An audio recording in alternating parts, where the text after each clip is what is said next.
Hello, my friends, and welcome to tonight's episode of the League of Amazing Adventurers here on twitch.tv/tabletop rolls. I hope everyone's having a wonderful evening. Before we get started, a few announcements. Here they are. Number one, happy May the 4th. May the 4th be with you. Misa thinks that it's going to be a great show, boy. Why? Because I can. I have to embarrass myself right this week because I can't next week without you coming and smacking me possibly. Get it out of your system, Will. This is the get it out of my system moment. Or Cooper, for that matter. Cooper might come and just like whack me with a shoe. Possibly. Would you prefer the shoe Cooper, or McKenna's fan? We are down a Cooper tonight. They are spending some time with a loved one. Yeah. So, send Cooper all the good vibes you can. Let's see what else is going on tonight. It's May the 4th. We did that announcement. Our programming schedule, for the month of May, we're just doing our tabletop RPG shows, except for this week. We're on Sunday. I'll probably be doing Stardew Sunday still just to unwind and relax a bit. Because Stardew Valley is surprisingly relaxing for me. And I'm going to need the time to wind down and relax. How will we make barrels? Wow, that is a very niche joke. That is a very niche joke. I don't even get it. I think a Cooper is someone who makes barrels. Huh. Yes. Brooklyn Nine-Nine taught me that. Alright, but yeah, so we're just going to be doing our tabletop RPG shows for the next little while. So Monday, Wednesday, Friday schedule is on in the screen over there, below Abby. Speaking of Abby, our players tonight, we have Abby Worlds of Stage Fame playing Corellia Cassandra. A woman's place is in the resistance. Oh, yeah. That's very topical right now. Then, of course, we have the person in charge of all the graphic design for the channel, and the person who will not be supplanted by random people on Twitch, Matt, playing a Chip in Urbanov. If barbarians gain their power from rage, so they're getting power from anger, are all barbarians Sith?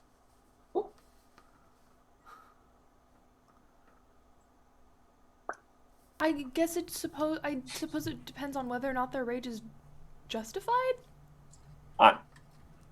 Is it like a righteous Are you fury? implying that Sith's anger is not justified? Sometimes it's not. Sounds like something a Jedi would say. I feel like the Sith are the type of people who like punch walls when they're angry. I punched a tree once. I Anakin's regretted it. definitely a wall puncher. Sorry, Abby. No, you're right. I hate to admit it, but you are right. And that's how I love him, but...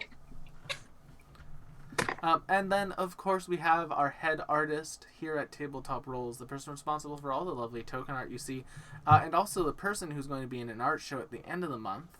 Ooh. So if you're in LA, Art. it's May 25th, and it's at a bar that I can't remember the name of. Player One. It's at the Player bar Player One. One, which is like a whole arcade bar. So like, even if you're not there to buy some art, they do have some pretty cool like vintage cabinet games. They used to have the Dungeons and Dragons cabinet game, but I think they had it on loan and had to give it back. A lot of the games you'll see they'll be like on loan from like this private collection, and like so they swap That's out cool. games pretty frequently. It's a really cool little joint, and they always have themed cocktails for the art show. So If you want to beat me at Delightful. Street Fighter, come to the art show because I'll be there. I will be there, and I will be very. After I look over the art, I'll be very much playing video games. Or else maybe helping behind the table again. That was fun.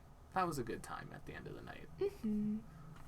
So we have that. Then, what else do we have? We have me. I'm Will. Hi there. I'm going to be at PaizoCon. Not in any official sense, but just like I'll be there because I bought a ticket 2 years ago pre-pandemic and they moved it forwards to this year. So I'm going to be there. I'm going to be playing a whole bunch of PF2, and I'm actually going to be playing. No GMing for me that weekend. I hope you have fun, Will. I will. It was a great time last time. Like literally, there was a group of Australian people I was hanging out with for a lot of it. It was a party. And then yeah, I might do some other stuff around Seattle for tabletop RPG things because there's a bunch of stuff there to do.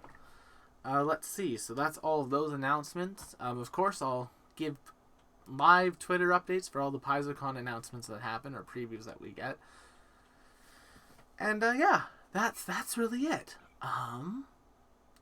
Right, Star Wars Day. It's May the 4th. Speaking of things in space, upcoming shows. So as we know, we're coming to the end of both of our campaigns right now that we have running that aren't that are homebrewed.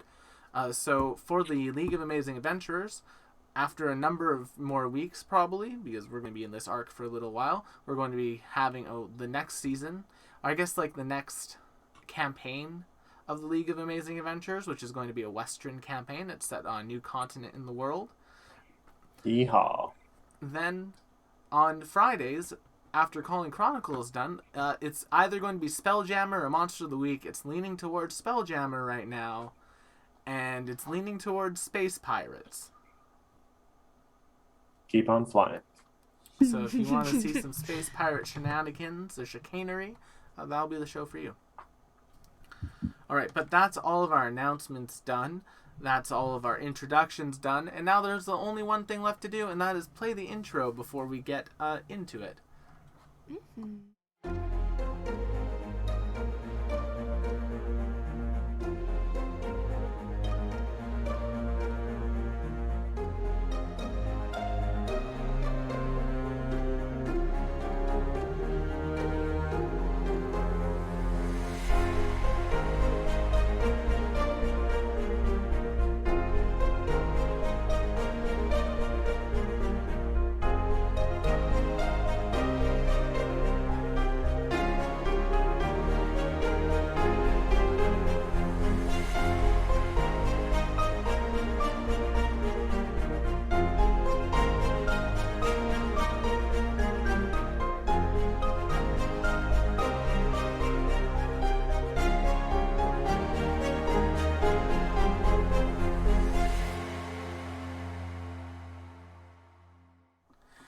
Last time on the League of Amazing Adventurers, our party had some real nice Salagozan nights. A number of things happened, and as it occurs to me, McKenna, me and you didn't do one thing this week that we were supposed to do together. I have my spells picked out. I just need to run them by you. Ah, fair enough. But yeah, so we made a staff, Lynx made a friend, which is a big achievement for the campaign.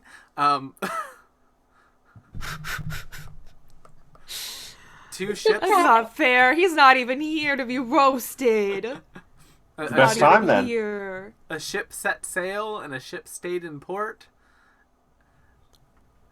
And yeah, I think that's a pretty good summary of what happened, right? There's a little bit of a heist. Garl finished training goblins.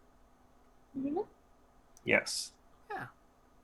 And when we last left everyone, y'all were basically given the last of your rewards for saving Salagoza, and you were getting onto your airship flotilla to start flying up north towards Lutania.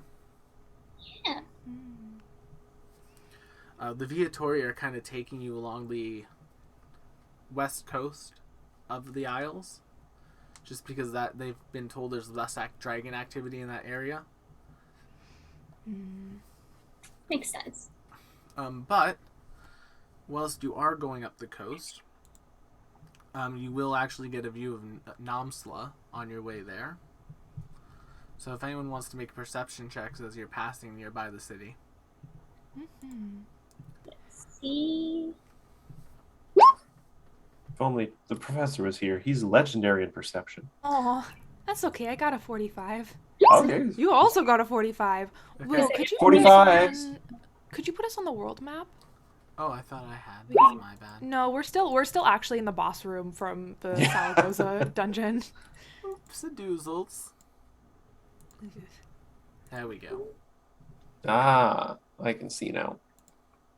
I can, in fact, show you the world. Shining, shimmering, and splendid.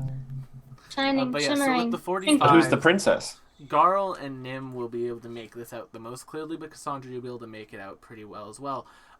It looks like the entirety of Namsla has just become grown over.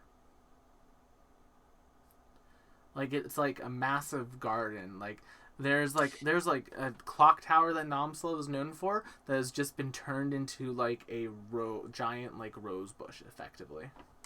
I think I've heard about a slime that can have this effect on vegetation. If you want to How see, do I like it? but yeah, like the entire city has just become a massive garden by the looks of it. Do you think that's part of the effect of like the dragon lair? Hmm. Huh.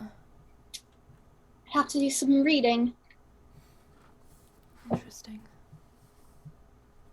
I mean, Garl has never seen this. He's like, oh, look at all the flowers. Oh, girl. It's very pretty, and like you have to understand, going up the tower, the roses are like entire story sized. Like they're big roses. So, rather than having a bed sprinkled with rose petals, your bed could be a rose petal. It could be. It's very Tinkerbell-esque. Oh, God. Wait, that makes me so excited to like go run around in whatever like lair this is. I can't wait to be like a little fairy princess, except for full sized. It is. Yeah. Anyway, Oh, there's this. as you continue to go up the coast, eventually you come across basically the cove next to Lionberg, and you see like this entire area has just been blasted. It looks like a war has gone down. It's like a full-on war zone. Like there are holes That's in less the Has pretty. gone down. Sorry, what? I said a That's war a- has gone down. Yes, but more war has gone down. More war that has never changed. Mm. And it is just blasted to smithereens. Like there are holes in the ground, and like as you're like approaching it, you can see like a particularly like large like drake-looking creature, kind of like crawling on the ground with like what looks to be like a massive like stone sort of rock sword in one hand. And you just see a group of like people coming up towards this thing. It just like smashes the sword onto the ground and pulls them towards them, and then just covers the people in magma. And then another Oh, group of God damn people it. come and start killing that thing, and there's like a full-on battle going down. But it looks like they get their hands around it and they deal with the creature. And They there's must have used several. this.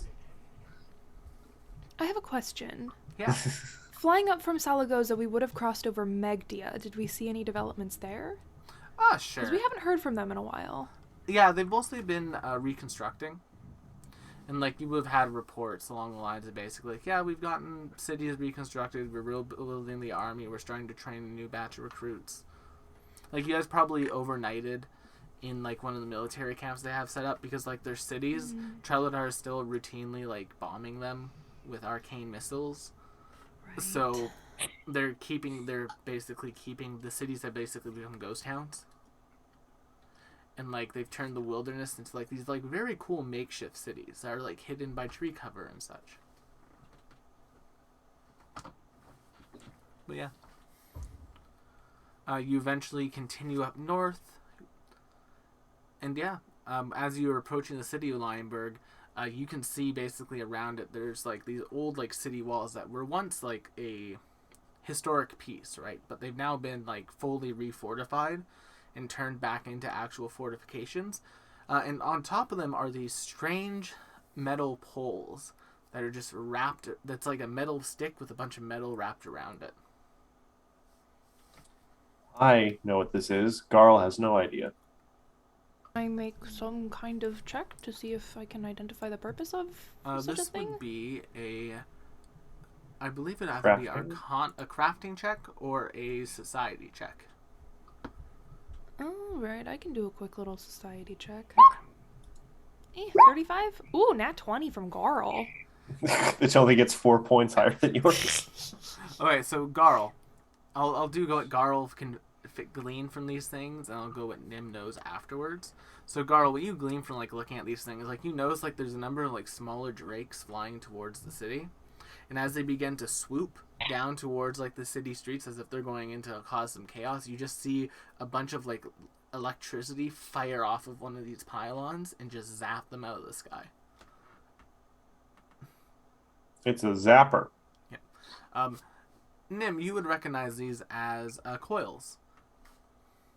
They are basically an electricity defense mechanism that was invented by the Voltor family. Oh, And interesting. what they do is they gather electricity, and based off a magical ID, they zap people. Interesting. Shocking development, to be sure. As the flotilla of airships is coming towards the city, it begins kind of veering to the left slightly, and the captain of the ship you're on comes down to all of you. We've been asked to take a circuitous route, to gain entry into the city. Their representative should be here shortly to begin taking information. All right, sounds good. And after a few minutes, you're all kind of just standing in this like lower deck of like this Zeppelin-like ship. And then after a few minutes, just in front of you, appears Ascendancy. Oh, Ascendancy! Oh, person. You see Nim kind of like dance from foot to foot. Can I gauge the situation to see if a hug would be appropriate? He just stops you. He's like, Nim. Yes. Okay, I give him a big old bear There we hug. go. Merle gives his familiar also a hug. Ascendancy A does a little weird owl thing, hug. and actually, like as you're hugging him, like lifts you up slightly, Aww. which he had not been able to do before. But he looks like he's gotten a little bit buffer. When you said you were hopping from foot to foot in my head, I just went, she stomped. Gara leans into Cassandra like, is this a friend of Nim's or a friend of Nim's? The first one. Okay. Wait, which one did I put emphasis on? The second. The second. Nimbus, it's so good to see you again. All right, but so that you all don't get shocked to death, give me a moment. And Ascendancy just comes by and like takes like a pen they have and just taps it onto your shoulders. Okay. It's collecting your arcane signature. The professor came up with it. Oh, fabulous. How is he doing? I will let the professor share that experience with you. Oh. I don't like how you hesitated like that, and then the I words that also- came out of your mouth were not very comforting. We'll put it this way, he has learned to accessorize very well. Oh. Well, I suppose that's no surprise. Okay, there we go. Alright, I'll be right back. And Ascendancy like walks over towards like the other, like to the next sort of like bay area, and just you see them dim door basically across to the other ship. Huh. And they begin dealing with all the crew on there. Where is Alessandra right now? She's on that ship. Just helping out a little bit.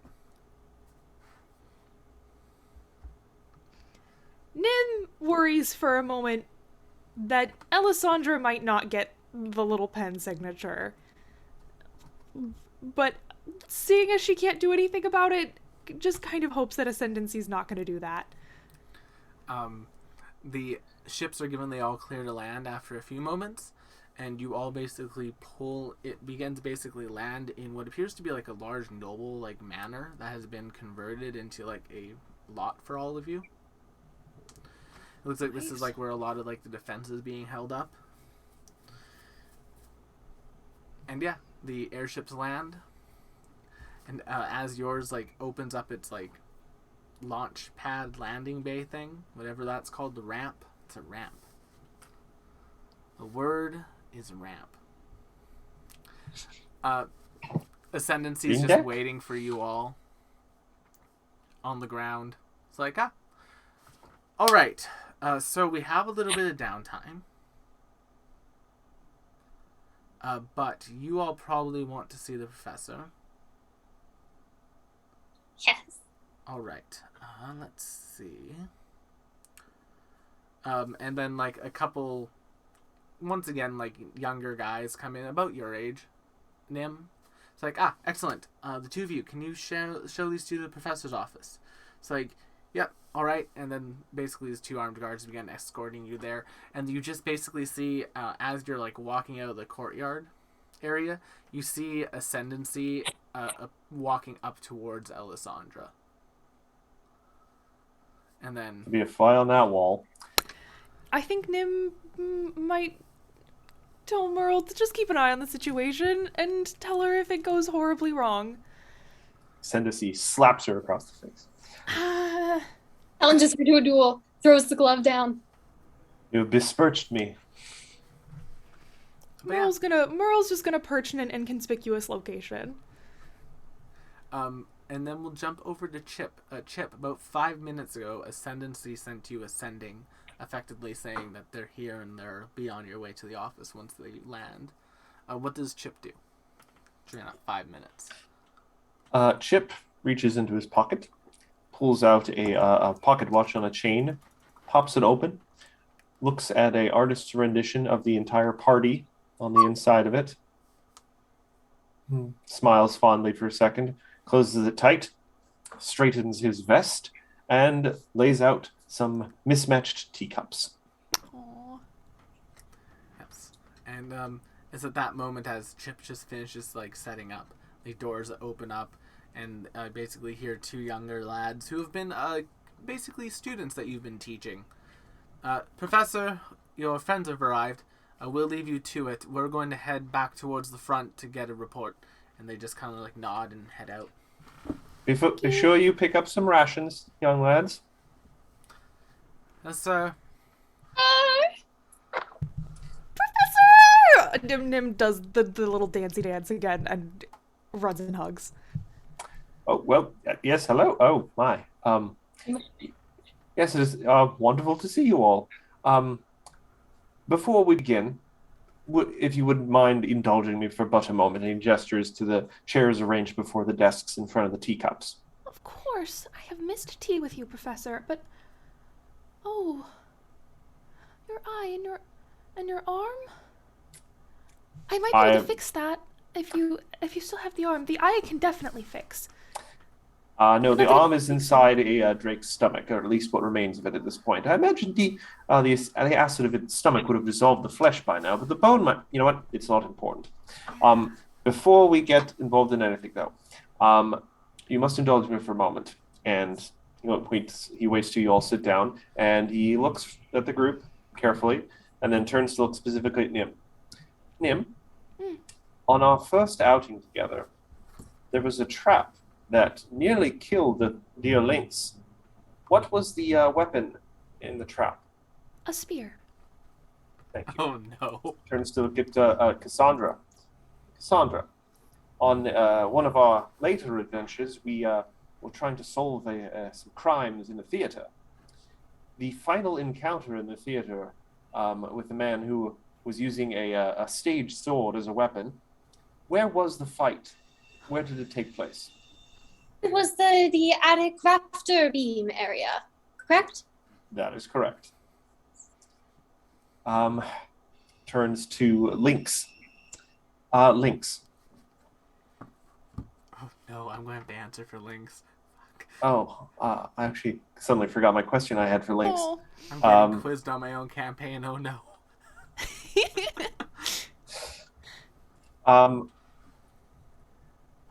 We once had to acquire a special magical instrument at an auction. Where did this auction take place? Oh, thank God it wasn't one instrument. Lynx answers... No, I don't even remember that. That's why I was really worried. Like, oh God, please don't tell me I have to go quickly open it up. Lynx answers on the Illustrious.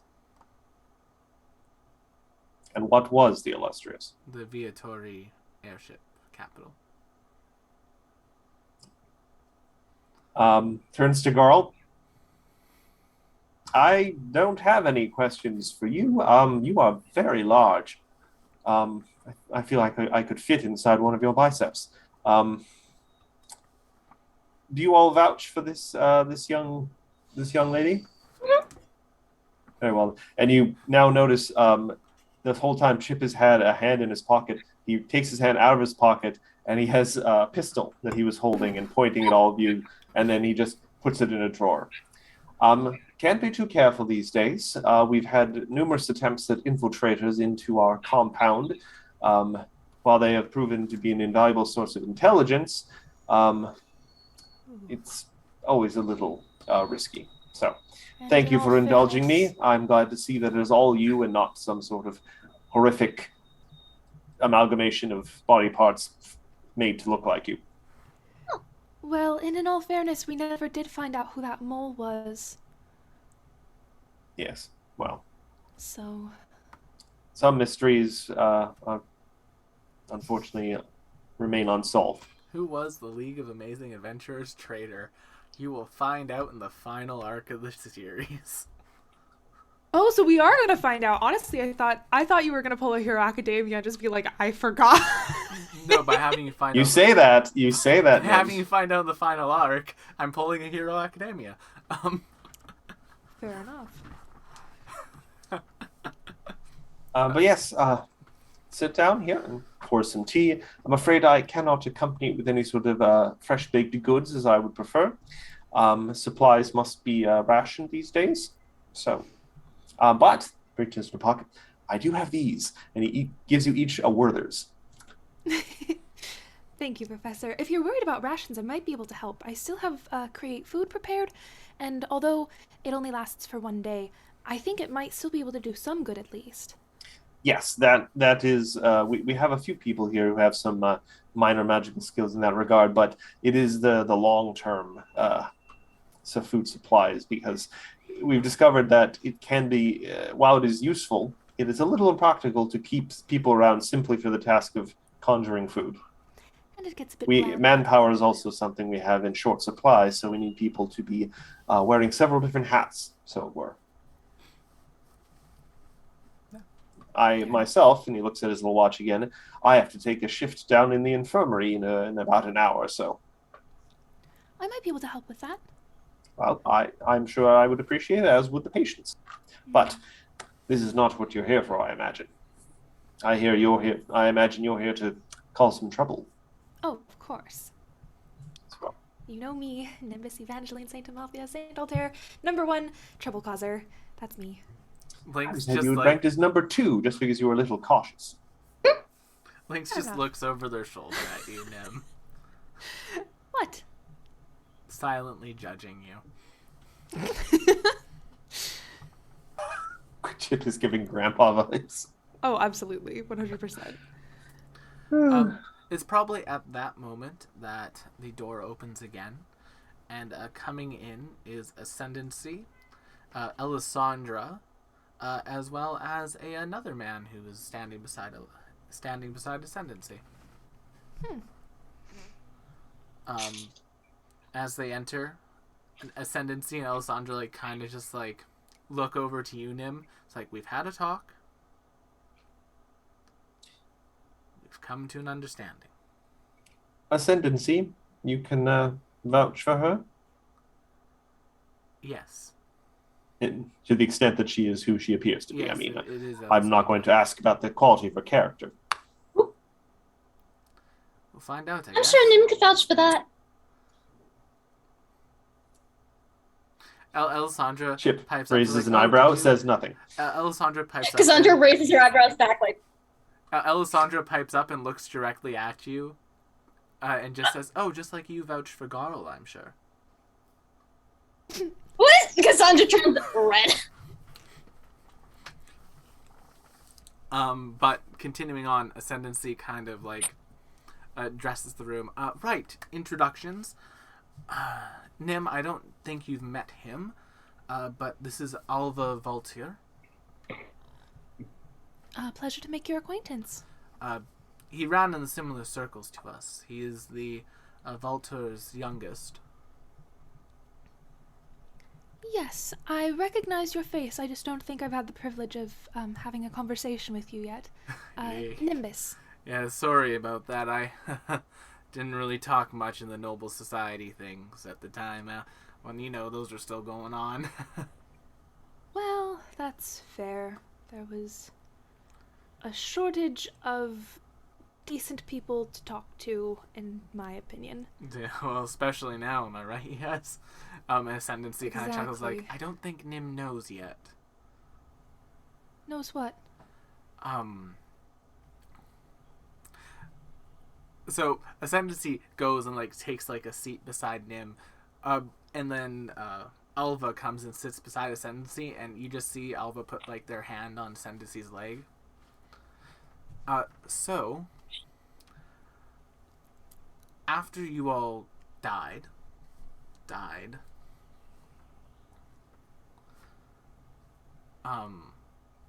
a lot of the older families, especially those in the Mages Club, were offered very lucrative payouts for any land or valuables that might be lost in the upcoming battles, should they choose to aid Trelladar. Right. So, currently, a lot of high society has left. Mostly the older folks, myself and Alva, and basically everyone in our sort of age ranges stayed here, which is very nice to see. But otherwise, most of the people who have been, business people and such, have made their way towards the town that your family is setting up in Trelladar. Yes, disappointing, but ultimately not surprising. I mean, there was an exodus of Bridal nobles to Trelladar even before the war had started. So... Yes, I have a list somewhere. Yeah, so do we. But, honestly, at that point, I kind of can't blame them. If they had stayed, they would have lost everything. Most likely including their lives, so... I think you can blame them a little. I can blame them a little, but... What's a girl to do? Survival first for some of these people. Yes. Well, regardless, we're here. You're here. Increases our odds a fair amount, I would say, Professor. I would say so. Just from a cursory examination, I imagine you guys have all gained some new tricks, so to speak. And then there's this one, looks over at Garl. Goodness gracious. Elisandra pipes up. She is very effective. Does she consume only protein? I tried to get her to eat a salad once. It did not go well. Well, she might eat a tree.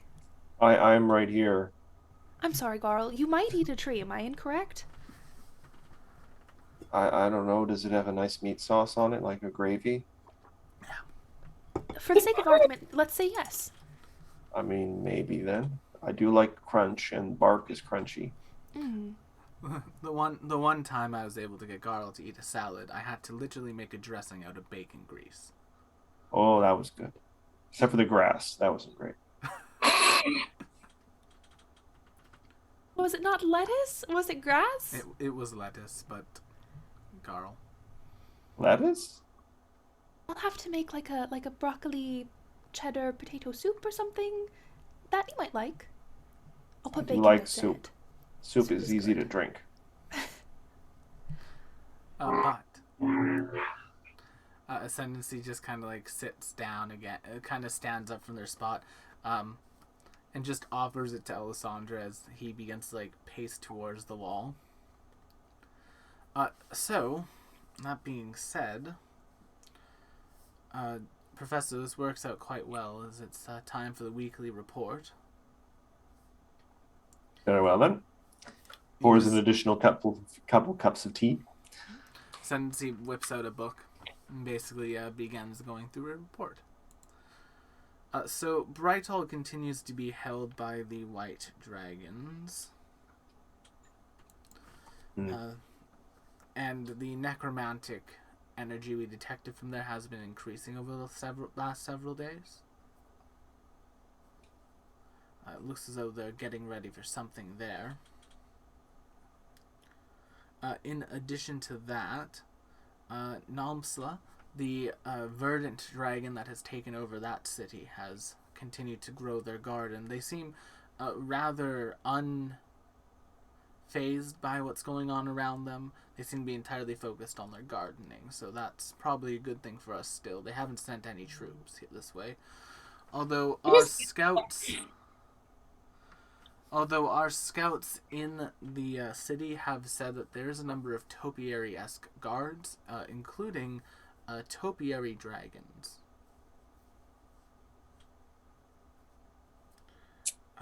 Topiary dragons. And lastly, for Dalros, the port of Dalros has become the major home of the dragons there. Many of them are aquatic. However, the main dragon that has taken over the city has several colored scales attached to it. It appears to be able to cycle through depending on its mood. Most peculiar. Otherwise, our front holds well. We've only lost 2 soldiers this week, thankfully. It's been a good week. And yes, that's really it. The Drake attacks have kind of gone down. It looks like they may be preparing for something, but for what, we don't know. When possible, pass me the names of the ones we lost. I'll do my best to see if they have any family we can reach. He just looks you dead in the eyes, Chips. It's like, I think you've made enough house calls for now. I've begun taking steps to take care of it. Nonsense, my boy. It was my assignment, my responsibility. But on a lighter note, our prospects are definitely improving. He looks over to you, Nim. But I'm going to head out. Alva, if you wish to stay with them, you may. I'll come with you. And Alva just kind of like gets up and starts shuffling to beside Ascendant, seeing the two of them make their exit for now.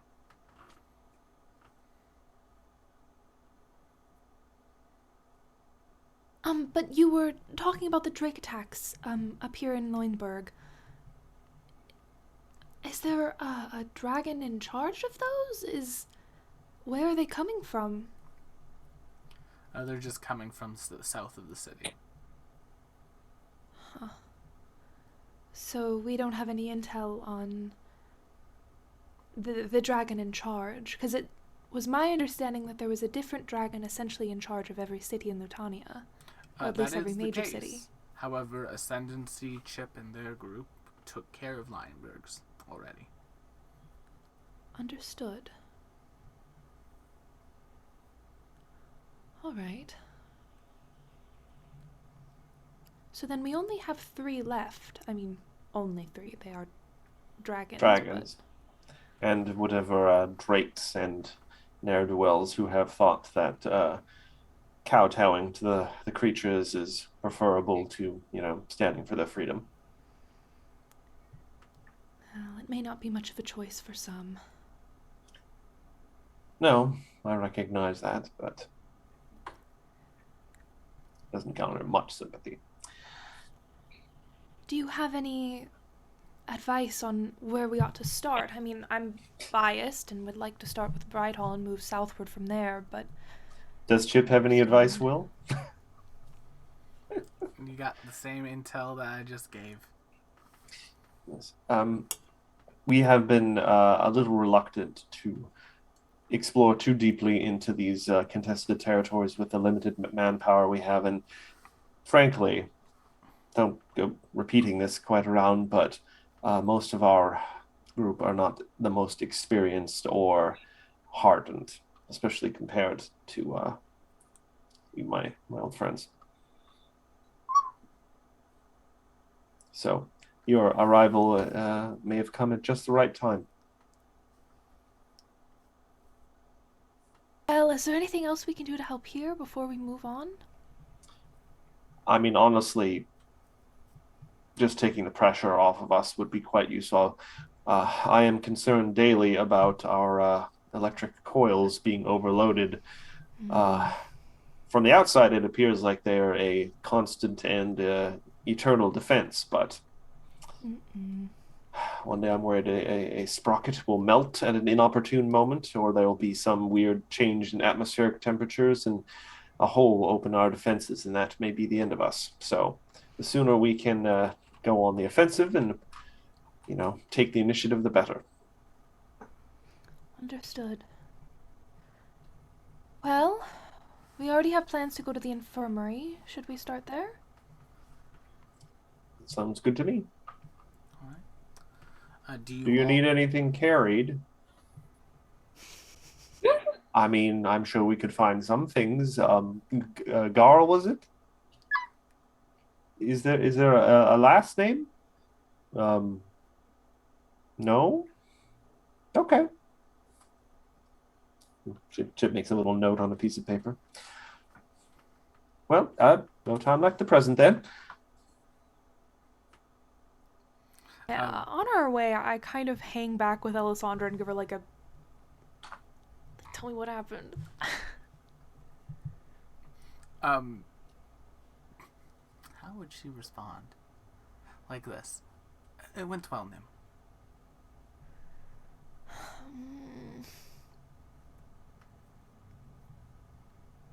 Am I going to have to wait for more information till later? I don't know if it's really warranted. We talked. We're going to talk again in a little bit. Alva kind of walked in on the two of us, and then that turned into a whole nother situation. Well, did he seem... What was the vibe? Was he... She just looks like, me in the eye and livid? says, well, he did in fact prevent me from being shocked upon entering the city, so I mean, at the very least, we have that. I was worried about that, I won't lie. But otherwise, the vibe was civil. We were going to begin talking, but his partner found him, and she just kind of like... So they are an item. I caught yes. that vibe. I did catch. Yes, they are. I did not tell you that. No, of course not. But they weren't exactly being subtle about it. But was Ascendancy ever really subtle about anything? Not necessarily. Thank you. But interesting. And I think as Merle comes back, I do kind of like verify that things were civil. Merle. Well, telepathically, because we have fun little telepathic bond. Merle. Like what did my baby boy see? What do your allies see? Well, I saw Ascendancy talking to Elisandra. And then a buff guy came. And then the talking kind of introduced them and got them caught up, and it looked like three people catching up after they haven't seen each other in a while. Excuse me. All right. That's a really good sign. Nim looks like she was really, really worried about this. I was just kind of half expecting more violence, and is glad that is not what's happening. But yes, as you are all making your way down towards the infirmary, a couple of things will happen. Number one, a group of younger guys is going to come in. They're going to see basically you all. They'll just step against the wall. It's like, Professor, like sort of like a... As you were, lads. And I would stop doing that. Also, aren't you technically the dean? Yes, but apparently Professor sounds better. I don't know. I mean, I can't really refute that. I prefer it myself. Apparently, there's a bit of a stereotype with deans. Deans are usually seen as sort of an adversarial figure, while professors can be, it's the charming professor. Yeah. Yes. I don't know. I try not to question it too much. Fair enough. But yeah, as you're walking through the halls, basically anytime a group of soldiers of this militia that Chip has formed, and you notice it's all young people. It's all college age kids. Like, there's a couple of older folks, but there's mostly just college-age folks and, like, young adults. They kind of, like, step out of the way and, like, do, like, a bow or, like, some sort of, like, honorific salute or something along those lines for Chip as they come through. However, Chip, you do eventually make your way towards the infirmary, which was actually, like, once the dining hall of this manor. And Nim, now you've walked through this manor, you recognize it as one of the Gladeswinds manors. Interesting. Do I get the impression that this is something that was moved here, or something that, like, they had a summer home in They had a Williamsburg? summer home up here. Of course they did. Yeah. But What is Alessandra's reaction to returning to what is essentially her summer home turned? I mean, she's very much taking the area in around her, and she's like, this is weird. I give her hand a little squeeze. But yes, as you come to, like, the dining room, it's been fully converted into essentially, like, a medical room. There are, like, spots where there would have been, like, tables and things that they've just replaced with, like, makeshift beds. And yeah, there is a lot of, like, wounded folks in here. Some of the wounds are, like, very, like, superficial, like broken legs and arms. Other wounds are, like, energy burns and things like that. Like, it's a very wide range. All right. Nimbus rolls up her sleeves and starts slinging some spell slots. If there's anyone who needs negative healing, I do have, like, harm prepared. Chip hands you a medical mask. Oh, of course, thank you. Oh, my actual mask is out of reach, or I'd put it on for the sake of roleplay. Respect. As Chip comes in, one of the folks comes up. They have basically, like, this short red hair that's been tied into a knot. And they just stand there and, like, basically scrubs. It's like, Professor, good to see you. I've been keeping an eye on the patients that we put under the knife last evening, and everyone seems to have begun stabilizing. I've been keeping up with these four, and they point towards, like, a set of beds beside themselves. They've taken immense amounts of negative energy damage. It's caused some of the flesh to atrophy. I've been dealing with that as best as I can, but I think I need a little bit more of a trained help for that. Would Regenerate fix it? Yes, That's just going to ask. Definitely do so if you have the magic to spare, please. It's just this one right here. And they point Absolutely. towards one of the guys, like, in a bed, and it looks like literally one of their arms is almost turned into, like, a skeleton hand. Oh. Yeah, we're gonna fix that. We can fix that. Yeah. That's what Regenerate is made for, and that's what Nim does. Kind of, like, bow their head towards you as you go to do that. They look over towards Corellia. Say, If you have 6 people who they're not doing very well, I can.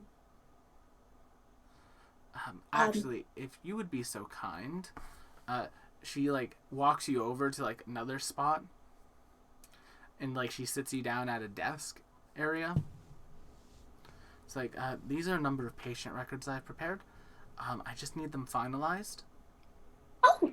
It's a little bit less. It's a little bit less gory than what we're dealing with, and they just look at you dead in the eyes. Seems, I feel like this may be slightly more your speed.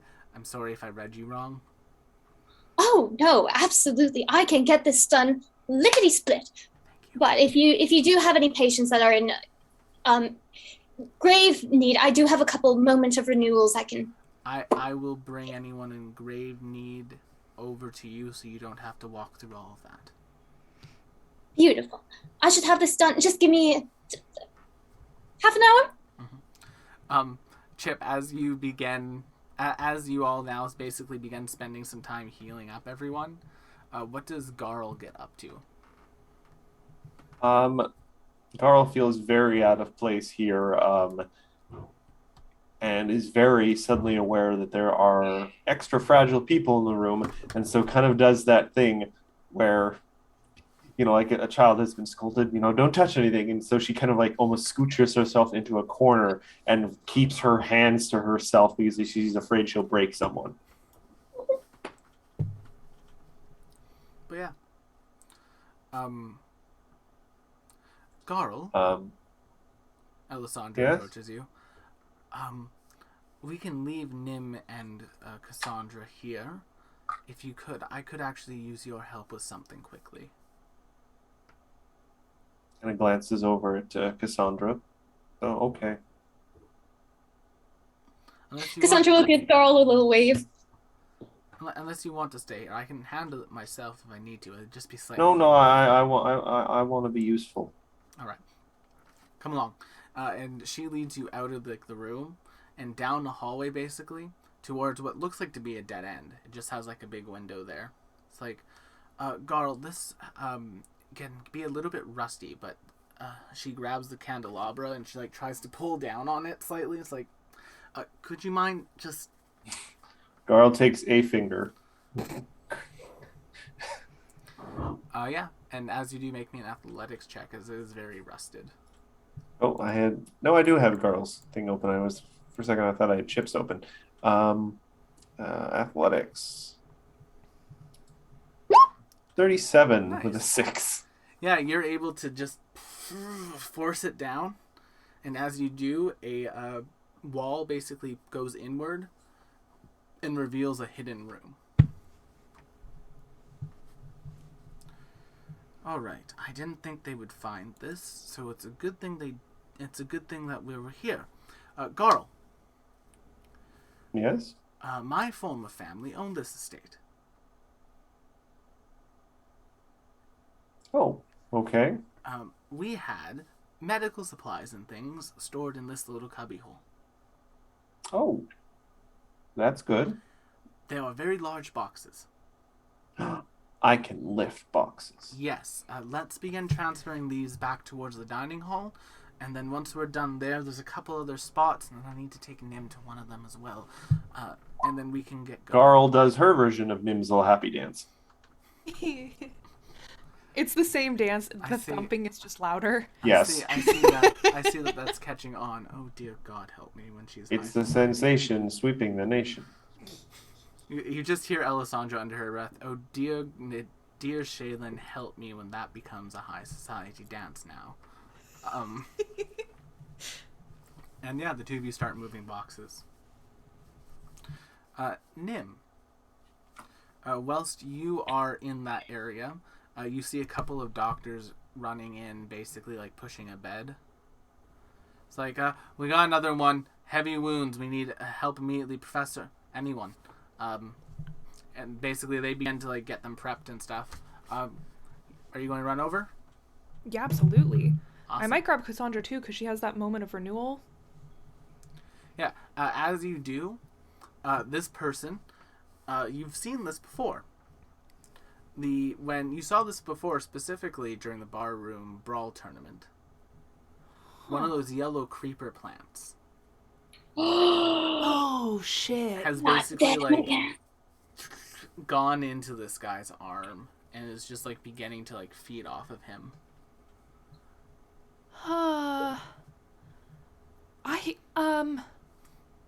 You see the two Shoot. surgeons beginning to basically like prep for surgery to get it out. Somebody get the raid. If I cast regenerate on him, he might be able to continually heal while you cut that thing out of him. Would that work? That can work. Okay, let's get on this. And yeah, you bop them, and like they manage to safely get that thing off of them and throw it into a bucket and burn it. Hallelujah. How's the guy looking? Better now, better than he did before. And it's for like the next couple hours that you spend basically like randomly dealing with like the most like injured people as they get rushed in, or else helping out people who are here, changing bandages, that type of thing. Eventually, basically towards the end of what would be considered the shift, the next group of doctors and clerics and mages come in that they have here, and they relieve all of you.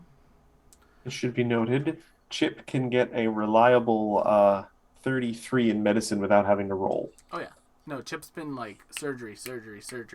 Like anyone who was like mundane, like there's a couple people who had like their shoulders got bit.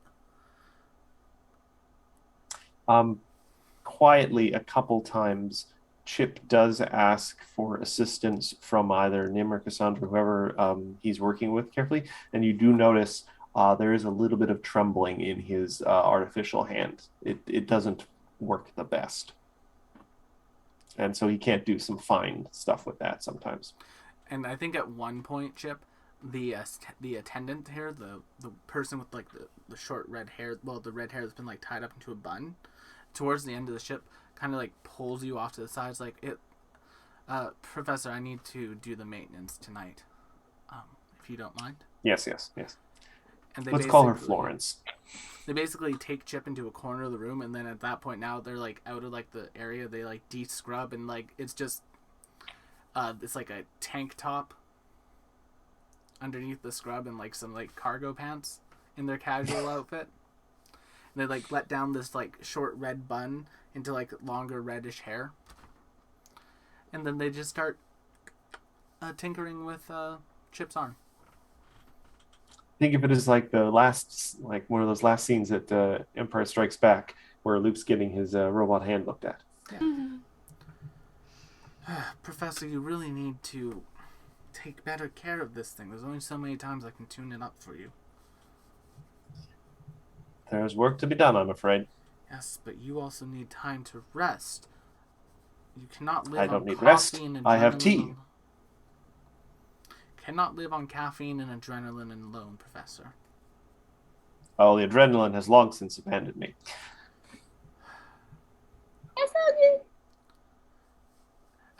As you're sitting down there, they like produce like a pitcher and they like pour you a glass of water and say drink. I mean, I am a doctor. I don't need to be told that hydrating is important. Really? Because I've seen you put more caffeine into your body than normal water these last few weeks. We all have our parts to play. And you're going to kill Takes yourself. a big, long sip of the water. I just wish I had some And crumpets. if you stop playing your part, we are all going to die, so you need to rest when you're able to. I'm not having this argument again. Yes, well... But yeah, during that exchange, Nim and Cassandra, you probably definitely like overhear and see it. At that point, they kind of like once they're done fiddling with your arm, they kind of like put their hair back up into a bun and re-scrub, and they go back in to basically help out more and take like a double shift. Very much not practicing what they were just preaching.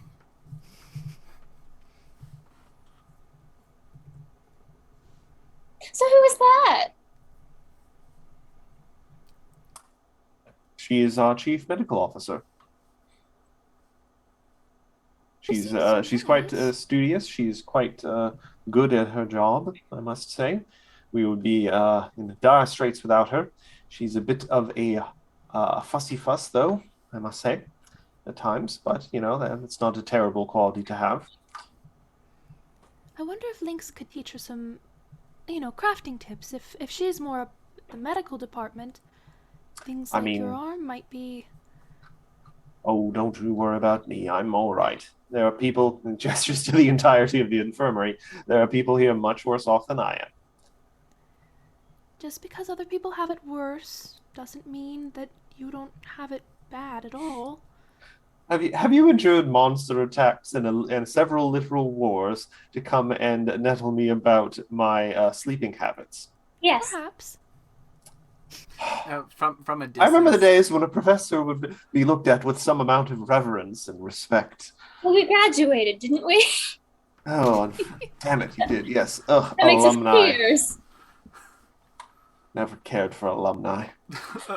Lynx pipes up. Actually, I was speaking at a college the other day, Professor, so that would technically make us peers at this point. Is it an accredited college? Yes, it was the Salagozan University. Their tennis team is rubbish. Go Salagoza Chimeras. He's got like a T-shirt on and everything. Yeah. Oh God. Oh god, now I want to see fan art for like the Salagoza Chimeras. That'd be funny. He's Let me got add like that to the list number one of finger, things. thumb finger. Salagosa team shirt. And like now that you think about it, like thinking about it at that moment, like the fact that they are the Salagoza Chimeras, considering the stuff you were fighting while you were there, is hilarious. Oh. I mean, become what you fear. Yes. Literally. That's why there's a duck man running around the streets. But I need him to have a foam finger and one of those little like flags though too. fair enough. Yes, so the medical stuff goes along. Garl and Alessandra have basically been moving about the entirety of the mansion, opening up these like hidden storerooms and like producing things from them. I don't find any like skeletons in any of these hidden storerooms, like someone who you got find, locked you in. find an entire room of just corpses that are being preserved, and Alessandra just closes that door and walks away. We will never speak of this. It's like we necromancy. It's a thing. Talk about a skeleton in the closet. But yeah, after like that shift is done, basically the group of your group is brought out towards what appears to be like an outdoor mess hall. In the fall, they have those heat lamps. And there's just like a standard stew being served. It's actually been nice because like the Viatori, because of the way that they have like literal like farms on some of their ships, they've been able to resupply with like food and meats and stuff here. Like they've been able to supply people with that, so it's like people are saying like this is much better than normal. Everyone can make me a perception check if you want.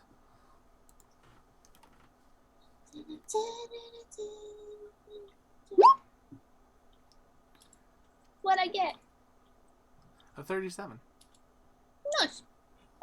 As is tradition, Chip takes a tiny little spoon out of their pocket, and takes the first little sip of the stew, just because they have the skill to detect poisons. Yes, it is not poisoned. It's all good, everyone. Dig in. Hey! And then he goes to the back of the line. As you go walking to the back of the line, probably would be Alva, who just, you see them basically just hand Chip a bowl. Thank you, my boy. And yeah, with the perception checks, here's what y'all notice. So there's a couple of distinct groups. Not like cliquey groups, but just like groups of people who are like eating together. Specifically, People Cassandra, who eat their feelings. And... You're going to notice like a group of like younger folks. Like these would be like freshmen in college age, like 18, 19 years old. All basically getting around a table together, and they're like eating and they're sharing their food and they're like passing stuff around each other. And at one point you just see one of them raise their hand and look up, and then you see like what looks like to be 3 drakes dive bombing and just getting shocked out of the sky. Seems like it seems like that like one person has like a very good ear, and they're just like, oh. And then that entire group yells, "It's 5 o'clock!" And there's like some chuckling because it's just basically become an inside joke at this point that some form of attack happens at this time every day. Wait. Then otherwise there is of course Ascendancy and Alva, who have like a private table that they have to themselves, and they're just sitting there chatting and eating. They do have I think Nim does exactly that. Nim like catches Ascendancy's eyes from across the hall, pulls out a fan, and is like, Ascendancy doesn't do anything physical, but when they look at you, you can tell that the look is a fuck off, Nim. Nim simply pretends she does not see it. Oh boy. And yeah. Other than that, then of course there is a table that's been like left empty for all of you. And yeah, you all begin eating. Nim, while you're eating, just like while you're about to take a bite, you just hear, as if they were waiting for you to be about to take a bite, Ascendancy's voice in your head via message say, "So, Alessandra and you." Interesting. Where did you hear about that? Does that faze Nim at all? Nope. She's actually kind of glad he knows and is not mad at her. Take a will save. Oh, I was kind of hoping for like Nim's just put it into her mouth and then spit take all over the professor. No. She swallows, and this is, like I said, this is kind of a relief that he doesn't seem pissed about this. At that point, you kind of look over. You'll see that Alessandra has joined the two of them. Oh, interesting. So he doesn't answer my question. No, he doesn't. I message him again and I say, "That's very rude, Ascendancy." I have the night shift on the wall. I'm saving my energy. Message is a cantrip. But yeah. Whilst y'all are eating, Cassandra, you have a lovely stew in front of you. I'd imagine Garl is there. Enjoying a good stew. Garl loves a good stew. Chip is there, and you just like, as you're eating, you basically see like another group of people go join like that younger group, and they all start like chatting loudly. Yeah. Is there anything any of you? What are they chatting about? Oh, they're just literally like, okay, so like, we need to be careful about this. Okay, if the professor saw us doing that, we would have been yelled at. We can't do that again. Like, they're talking about how one of the guys basically used a jump enhancement, like a body enhancement spell, to jump onto like a building wall and jump on top of a dragon. And it's like, if the professor saw us do that, they would yell at us for that. Can't do that. That was badass, though. Yeah, that was. It's basically like a bunch of like, imagine like a bunch of gym people, like a bunch of people who like go to the gym on a regular basis, who are like always like passive aggressively comparing like, well, I lifted this much today, well, I lifted this much today, except they're doing that with like trick shots for killing dragons. I mean, that is a bit of a flex. That's a bit of a flex. Yeah. Cassandra thinks about this and turns to Garl and says, "Hey, Garl. So I know that you occasionally like to burn off steam at the end of the night. Garl suddenly looks very tense. But just between you and me, I overheard those kids talking about some dragon wrangling.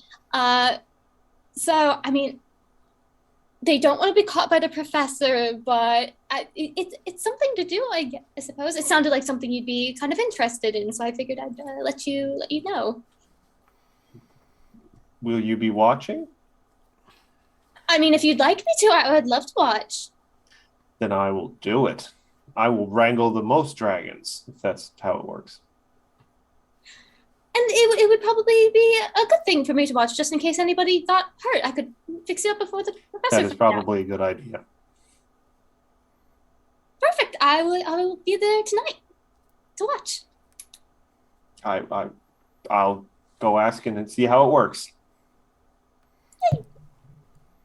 Are you going to approach those young folks, Garl? Yes. Because it's not so around people Garl actually knows and actually cares about, she can be very hesitant and stuff, but these are literally just people never seen before in her life, so she literally just walks over, puts her huge arms around all of them and like pulls them in. So tell me about the dragon wrangling. Your arm is literally like one of your biceps is bigger than one of these kids' heads.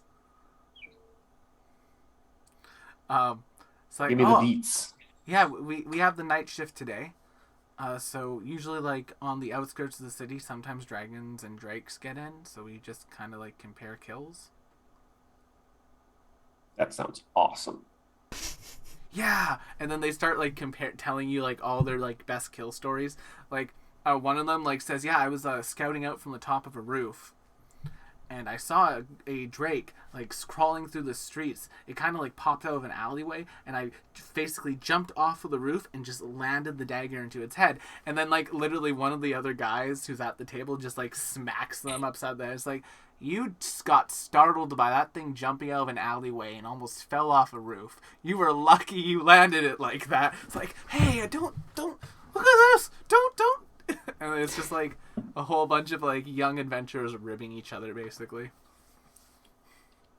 In my experience, a lot of the best kills are about seizing the correct moment. So there is some luck involved. So don't knock it just because they got startled. At least they didn't, fall on their face. Yeah, but they just keep going on with that for the entirety of the mealtime. What does the professor get up to during the mealtime? The professor is taking this moment after his not intense but hard work in the infirmary, and is just looking for the meaning of the universe in his bowl of soup. Just not really making an effort to make conversation, and just decompressing, using his normal hand to get his soup. As you're doing so, one of like the cooks, like the younger cooks, comes by. It's like, oh, Professor, we had a few extra vegetables left over, and they scrape it basically into your soup, and like the vegetables for the stew have been like cut up into like little stars and like fun shapes.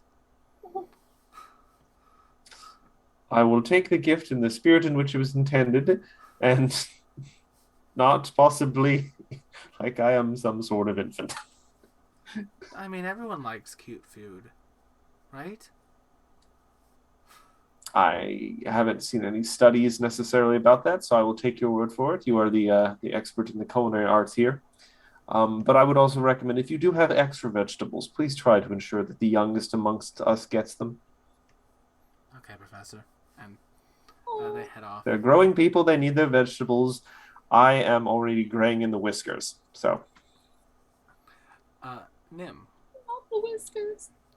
After that short message conversation, is there anything else that you do during the evening meal? I think Nim is also just looking around and like just kind of vibe checking, like seeing how people interact with each other, like maybe doing a little bit of lip reading. The best way I can give you for the vibe of this place is the ending of Act 1 of Les Mis. I haven't seen Les Mis since I was a sophomore in high school, so... So, like, it's a whole bunch of young people who are, like, very hopeful and very, like, proud of themselves for what they're doing. It worries me that you put it that way, though, because I know how Les Mis ends. And, like, what is the vibe over at Ascendancy's table? Because, again... a girl can lip read. It looks like they're catching up. Ascendancy basically, like, one of the phrases that you catch Ascendancy saying is it's like, it's a lot easier to be yourself when you don't have to worry about pissing off your family because, they're, literally evil now.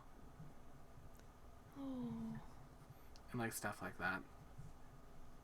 That Nim pockets that piece of... I guess it would be Act 2. Isn't Act... Okay, we're not having this conversation in the middle of the stream. Anyway, continue. Nim pockets that piece of information because she had gone to see the Alarax just before they moved. And, like... yeah, they were moving to Trelladar, but it didn't seem evil. It just seemed motivated by what was good for the family. The family. Good for the family. The family. Which, like, you can call that selfish if you want, but people gotta survive, man.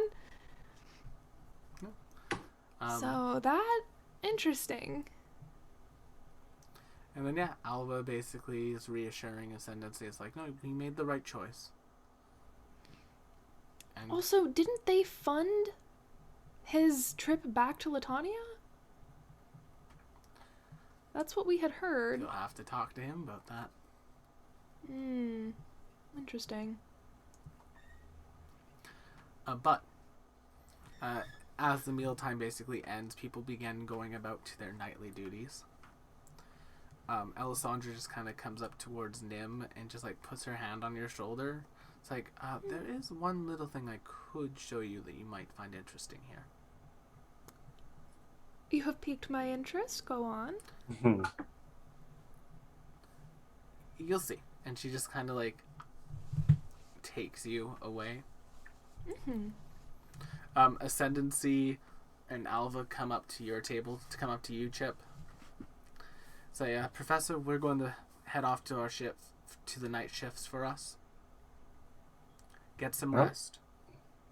Of course. You don't have to tell me twice or thrice. You be careful. We will. Always am. And then Alva just kind of nods like, I'm going to go check on the batteries for the coils and keep maintaining that. Be sure to wear your insulated gloves. You just see them putting on the rubber glove already, like as you're saying that. It's a good boy. Yes. Only need to get shocked once to know to wear gloves. You know what I mean?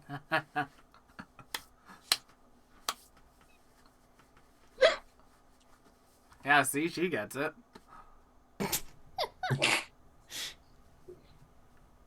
I like that one. She's nice. And the sentence is just like, yes, she is. Come along, Alva.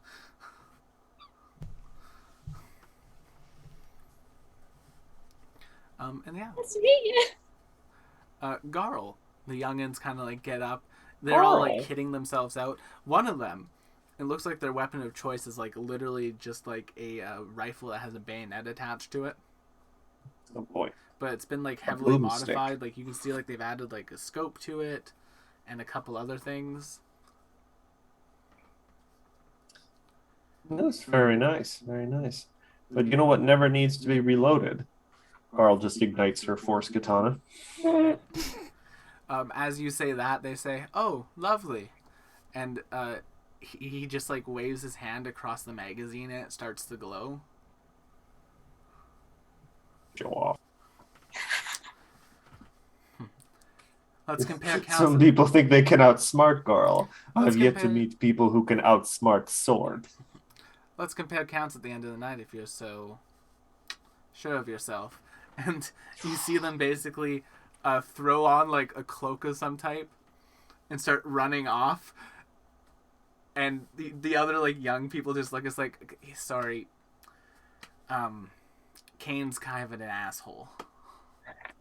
I was going to save this for perhaps a more dramatic moment, but Carl's competitive spirit has been ignited, and she touches a hand to the new kind of little swirl of crystal that has kind of emerged near her collarbones, and from her shoulders now pops out kind of ghostly crystalline wings. Woo. And I'm going to turn on my greater flight rune, and I'm just going to whiz after them. Cassandra looks up and she's like, "Oh, we're leaving? Oh, okay." And she- As the two of them take off, like Cassandra, the younger guys see like you running together. It's like, here we have here. One of us can give you a ride. And they have like literally like motorcycles. "Oh, how fun!" She hops on the back. And they just vroom, and they all fire off, basically going through the streets. We will come back to that scene. In a Cassandra minute. joins a motorcycle gang. Confirmed. We're going to go rumble with them sharks. This is where she gets the leather pants. Yeah, because everyone in the world owns a pair of leather pants, including Plus Chip. 3 leather pants. That's the room. That's the room that Elisandra's showing to Nim. It's the leather pant storage room. Oh my! Your family sure did own a lot of. And then they say, Sorry. "I'm just kidding. This isn't the one." And Elisandra basically is taking you up into the main hall area. I was like, "All right, it's about nighttime now." And she takes a small pendant off of her chest and holds it in the center of the room so the moonlight catches it.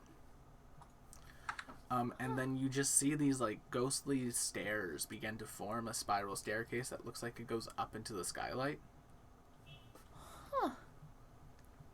Interesting. Shall we go to the sanctuary? A sanctuary? Yes. You'll see. Yes, I think I will.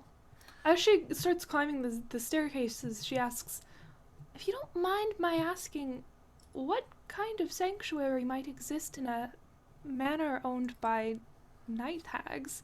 A private space for myself where I had a number of pillows and a way to see the sky. And Oh. So they didn't know about it then? oh, they did, but they let me have a few things.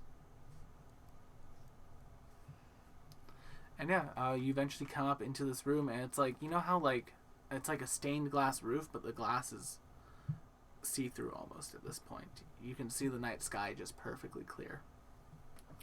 And you know the odd drake getting zapped out of the sky like a shooting star.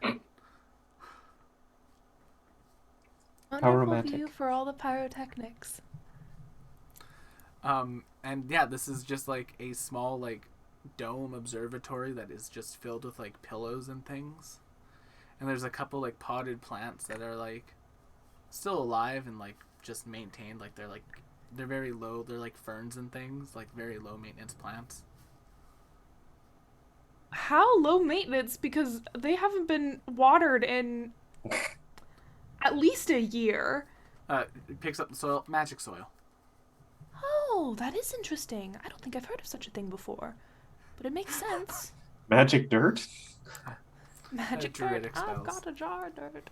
Can we pretend that dead drakes in the night sky are like shooting stars? Not Jack, really thank you. right now.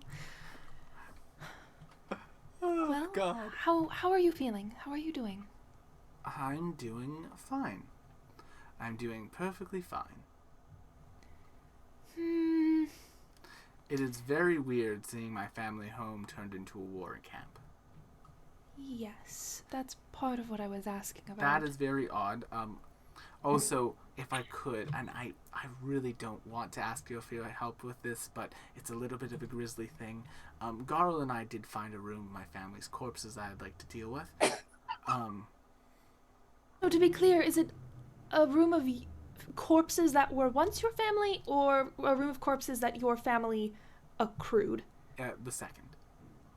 Ooh. Important clarification. Yes. Yeah. You know, just want to kind of do that. I'll do that one in the dead of night alone if I need to, because quite honestly, I don't help. really want to scare folks.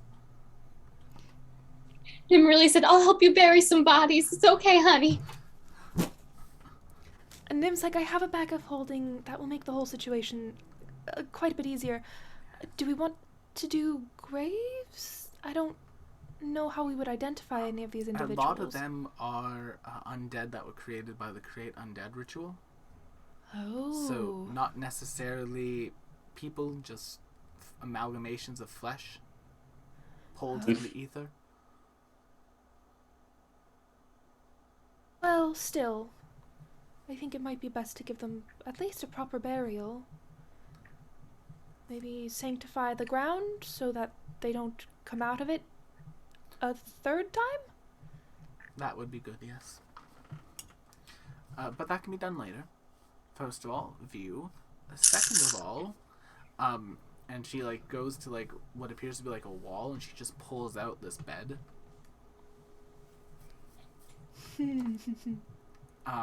It's actually a very nice view, and she just like kind of like grabs you by like your shoulder and just like falls backwards onto the bed with you. Oh. Nim is charmed and she is enjoying the view. That is, I mean, that The was something that view. was important to have both views.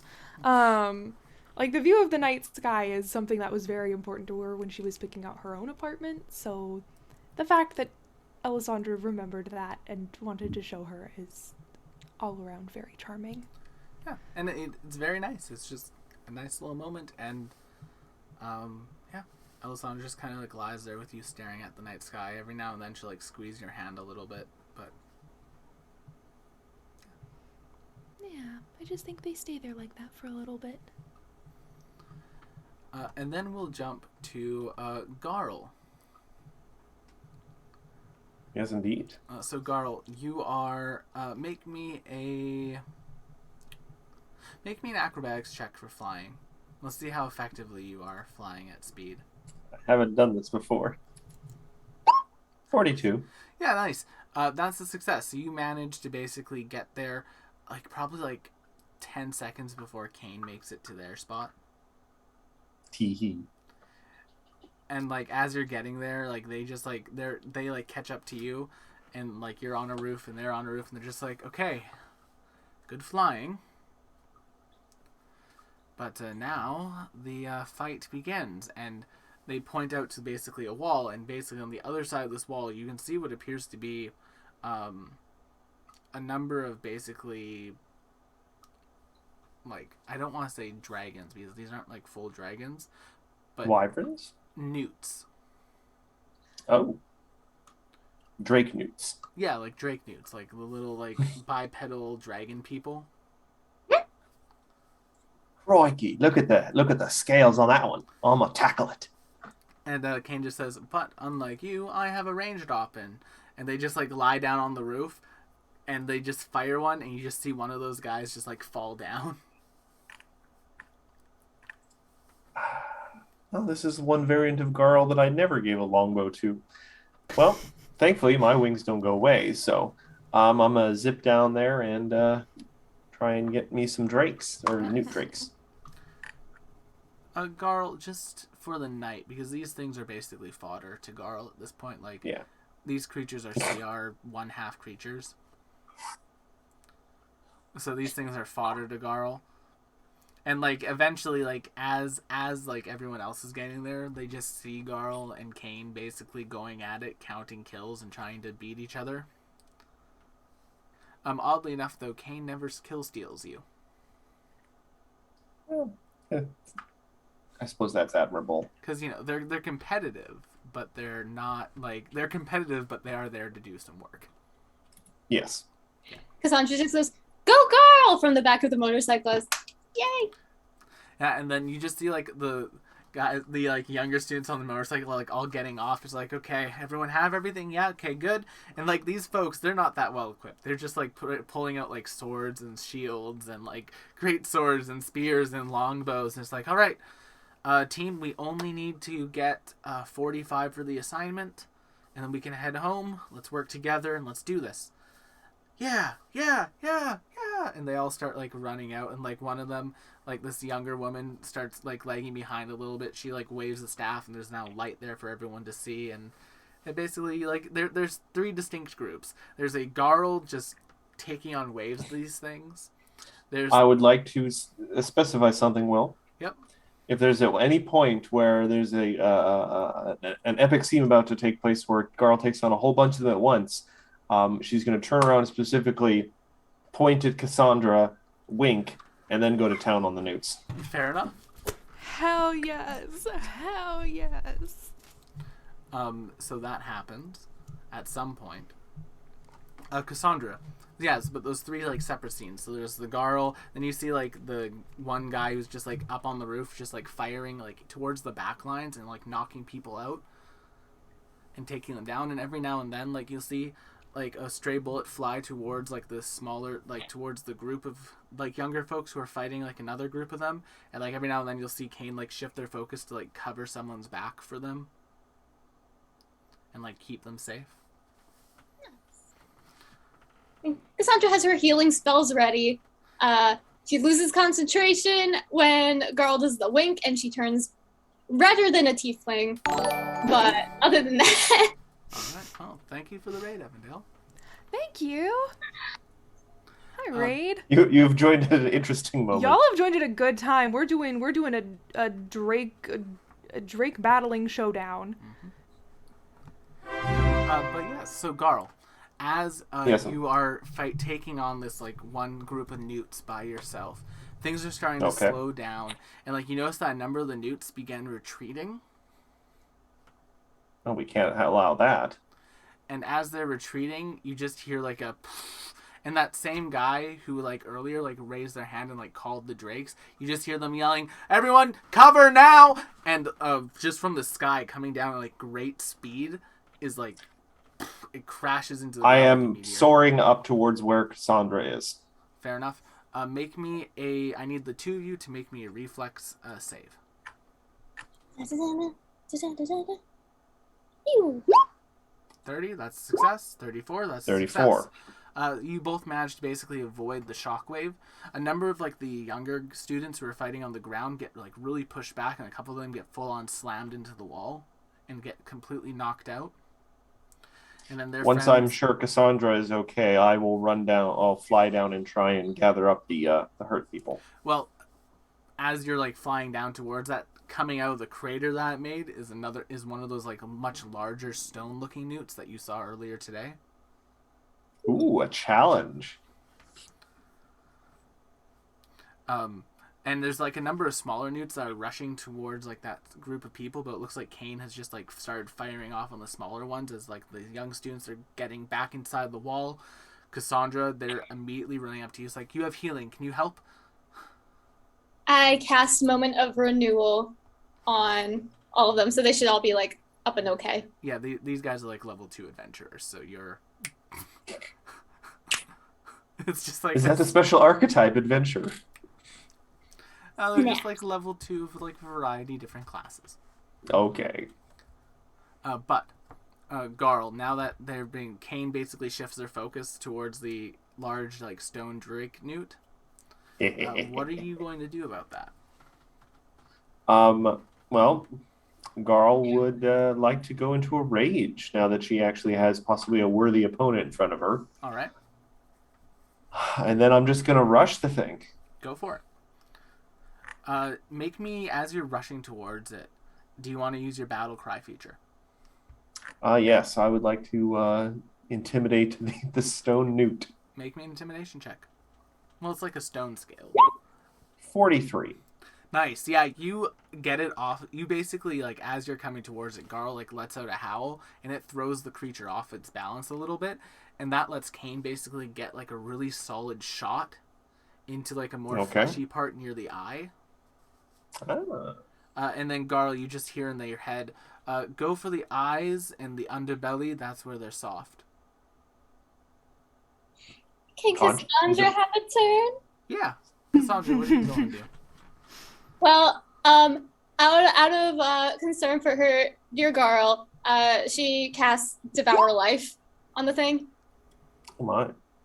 She's like, no touching. Snap. Okay, I'll actually have to roll this thing save then. Level 8 spell. Jesus. Mm-hmm. She said, no touching, my girl. Zzz. My girl, no touch. It was 14. They fail. Yay! 60 Wait, negative I need to roll. damage. I need to roll for that, don't I? And it Wait. dies. Cassandra kills You stealing. ripped the life straight out of this thing. Yeah. Cassandra just looks at everybody and she goes, I wanted a point. and all like the young kids are like just like, holy and they just begin like they literally like pick you up and throw you into the air. Garl immediately tries to catch her. Yeah, Garl, you can swoop in and catch her midair. And then suddenly Garl is aware that she is flying through the night sky with Cassandra in her arms, and Garl immediately goes red as a beet. You all see the two of you see Kane coming off the roof, basically going towards this group of folks, waving them off, and they basically, like, the young guys all get onto their vehicles and they begin driving back towards the center area. And then Kane just goes back up onto that roof and starts firing at the newts again, keeping them away from the wall. Do we find any of the leather pants we were looking for on the way back? Yeah. What's the whole point of this expedition? You did find an abandoned leather pants shop. Amazing. Yeah. It's a staple. Everyone owns a pair of leather pants. Yes. Now, are there any assless chaps? No. Well, Oh, is there? we are currently not in a scene with ascendancy, so not in this scene. Oh my. I thought you were going to say we're not in the Western yet. We're not in Western yet. Oh boy. All right, but All this talk of assless chaps and Coopers not even here to enjoy Damn it. it! I hear some running feet. by the end of the night, Garl, you definitely have a kill count in the hundreds. Ooh. And between you and Kane, you're basically able to keep this section of the wall covered before the next group comes and like relieves all of you. In a possibly disturbing display at one point, Garl brandishes like a newt's spine up in the air and is like cackling. Like, ah! So proud. As you're heading back, basically, Kane kind of sits down and says, they open up like what appears to be like a garage of sorts on one of the buildings, and like they pull out this like, for lack of a better word, like golf cart. And say, if you don't want to fly back, we can always catch a ride in this thing. I mean, I'm good. All right. And then they start basically driving their little golf cart through the city streets again on the way back. Their rifles in the back seat of it. You did in fact Picturing a win. golf cart. You did in fact win. Huzzah! Nice. Is there any sort of trophy that I can then give to Cassandra? Well, if you'd like, you can give her one of the newt spines. I mean, that Garl thinks that's pretty neat. Would you like one with the head attached or one that's just the spine? I mean, yeah, it comes with a snack then. Alas, poor fire newt, I knew it well. Cassandra graciously accepts it, and she actually does like it. She thinks it's very like unique and interesting, and she's already thinking of some sort of like bookshelf thing she can turn it into. A lamp, maybe. We love a A little bookend. A DIY. reading lamp! Just put some dancing lights inside its head so they shine out the eyes. It's beautiful. Disco Drake. No, that's the one that can change its scales. That one's the Rave Drake. Be a bitch. Nim. As the night progresses, it's probably about 1, 2 in the morning at this point. Alessandra just kind of looks to you and says, Nim, if you don't mind, though, I'd like a few moments up here alone tonight. Actually, I was meaning to go, and I owe Ascendancy an apology. I think, as much as I'd like to stay here all night, but I think he's probably still at the ramparts, right?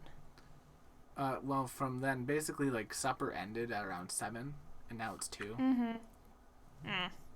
So they're probably just coming back at this point. I'm gonna see if I can catch him, but you rest up. Yes. And yeah. As you go down the stairs, just make a perception check for me. Oh, you know what? It's 8:50. I'm hero pointing that. Do it. God damn it! I... You hear nothing. Hold on. No, we can't reroll. Never mind. You hear nothing. Hmm. No soft No. weeping on the wind for you. No, I Um, want to comfort my girlfriend. So as you're making your way down the stairwell, it kind of like disappears. Like after you're walking on it, it disappears. Interesting. And yeah. All right. You'll catch Ascendancy as they're like running towards like another spot. It's like, Nim, I'm sorry, if you want to talk, I need you to walk and talk with me. I'm bringing some stuff to Alva. Absolutely. All right. West Wing it. Sounds good. Well, I mean, how have you been? It's been forever, and honestly, Ascendancy, it is so good just to see you up and about. It's good to be up and about again, albeit a little bit different, but you know, what can you do? You mentioned that you were different. Do you mind sharing what's changed? He just hands you the box, I got it. and like as you're continuing to watch, he just holds out his hand, and then just you see like coalescing energy, a sword appears. Oh, well, that's neat. That's. I don't think I've ever seen anything quite like that before. Where did you pick that up? It's literally my soul. Do you have further explanation for that? I do not. I was hoping Alessandra could give me some. She could not. Well, I mean, the way her soul materialized was more as a person, not as a weapon, but that's an interesting differentiation. I'm sorry she didn't have the information you were looking for. Even the professor was stumped, so I don't blame it. Can I make, like, a religion or arcana check? Yeah, you can make me a religion check. I will absolutely make you a religion check. There we go, 41. Ooh, a 41. That's enough to succeed. So, Nim, in your sort of, like, readings of different texts and religious texts, this is something that you have kind of heard about, but it's only in legend.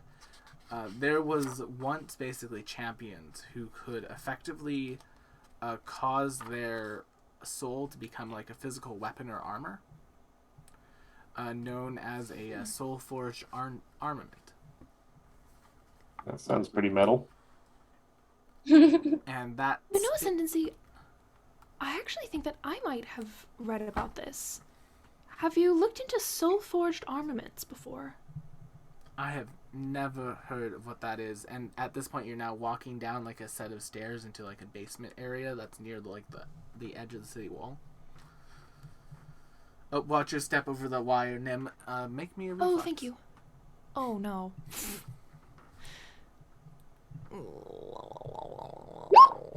Yeah, you catch yourself. You're 37? good. Nailed it. Completely lose my train of thought with the wire. And then regain it. Ascendancy, we do have quite the archive back up on the ship. I think it's in Cassandra's wardrobe, but I'm sure anything that you wanted information about would be in there if you have the time. Not that anyone seems to have much time for any of that around here, but... You come in now at this point into like a large room that just has like several basically generators running in it, and you see Alva basically madly working on it and instructing a number of the Viatori on how to maintain these, including Beatrice. Oh, hey, wave. Hello. Kind of waves back. Then Alva just kind of like pulls the arm down because they're about to like get it caught in an arc. It's like, nope. And then it's like, oh. Good call. As you go to like walk into the room, Ascendancy just like holds you by the shoulder, points down, and there's like this like yellow and black caution tape. It's like, we are not allowed to leave this box. That's fair. That's understandable. Yeah. Do we have any more supplies to bring down? No, this was it. Alva comes running over, collects it, gives Ascendancy like a peck on the cheek, and then they get back to work. It's like, yes, Nim. Ascendancy. Alva. Me. Alva, nice to meet you. Again, I think. Yeah, nice to meet you, Nim. Sorry, I gotta get going on this, otherwise the walls are going to explode. And he runs off. Oh. Well, Ascendancy, I would actually really like to continue talking to you if that's all right. Yeah. You have the time. Of course, like I said, I need to get that to Alva ASAP because of exploding wall. Right. And yeah, Ascendancy kind of like leads you up to like another section, basically like up onto like the rampart of it. And like you just kind of sit down and you see a number of like small, basically battles going on in the distance between young adults and fire newts. There's a novel series in there somewhere, I'm sure. So, besides the soul sword, how else have you been? I've been good. Good? Been a lot more independent, I can tell you that much. Yes, I overheard a bit of that. To be honest, I'm a little surprised. I mean, your family was one of the last to leave Bright Hall, and It seemed to be out of necessity more than anything else. You would think And that, they did wouldn't send you back, so what happened? Well, on my way back, I was meant to route through the Opal Empire. Oh. But... Well, my family was escorting me on our ship. However, when they began their attack on the Opal Empire, my father gladly donated some of his magical energy to that bombardment. Oh, Ascendancy. It looked like I wasn't going to get out of there, so I did something a little bit reckless. You? Do something reckless? No. Thanks. And I ended up making my way back to Lutania and to Lionberg through my own means. Well, I'm glad you made it back safely. Or at least kind of safely. Oh, safely. I was fine. But yeah, that's been it. I've been helping the professor out. We took down the dragon. It was a basic red dragon, so it was very simple to deal with. It was by far the weakest one. Interesting. But it still its minions took a little bit out of us. That's why the newts are still running about. Well, yes, that I have noticed, and there was one that seemed to control magma. They seem to be quite the pestilence. Yes. Ooh, it gets Well, balanced. I am haven't done that. glad to hear that you are well. At least for the most part. And, to be honest, Ascendancy, I owe you a bit of an apology. Sorry, Nim, what do you have to apologize to me for? Well, for lying directly to your face during the tournament. I'm assuming that Professor Chip has spilled the beans by now. I mean, yes, but I know how your family is. Yes, but I could have said something that day when we were at Ardarin's, and I didn't. I mean, I recommended that you get something to prevent against enchantments, but I knew specifically who was enchanting you, and I kept my mouth shut because it would have incriminated me, and that was wrong. You paid a heavy price for it, and I'm sorry. I kind of takes a minute there. I mean, obviously I didn't know the extent. I thought once the tournament was over, but still. It's fine, Nim. Literally water under a bridge. And I'm sorry I directly administered your soul instead of seeing if there was a kinder, gentler way to do it. A 7th-month coma, I think, could have been avoided, and the fact that it is not is also my fault. He just points to the sword in his hand. I think this came out of it, and quite honestly, surprisingly effective. So no harm, no foul there. Okay. Huh. So you and Alessandra, though, how did that happen? My goodness, Honestly, I didn't know you it were into was- that type of thing, Nimbus. Into what kind of thing? Well, you know, she would always insult you. No. It was... I mean, to be honest, it was a little bit hostile between us at first. It was a lot hostile. I was really angry at her for the way she had treated you and the way she had treated me, and also I think I was angry that Gwendolyn had trusted her instead of trusting me, and it was easier for me to be angry at Alessandra about that than it was for me to be angry at Gwen. Yes, So what? it was really, really hostile, but I don't know. I can't watch someone choose radical self-improvement in the middle of a war and commit to it the way she has without just being overcome with admiration. Gwendolyn's She's with worked you. really hard. Huh? Gwendolyn's with you. Yes, actually. Does that surprise you? Nim, you need to see something. Gwendolyn's dead. I don't know. Gwendolyn's been dead for months. And he takes you to basically, like, what is essentially like a makeshift graveyard. No. And on the stone, there is a grave for Gwen that has been maintained and has fresh flowers on it, and now has basically her adventuring gear set on top of it.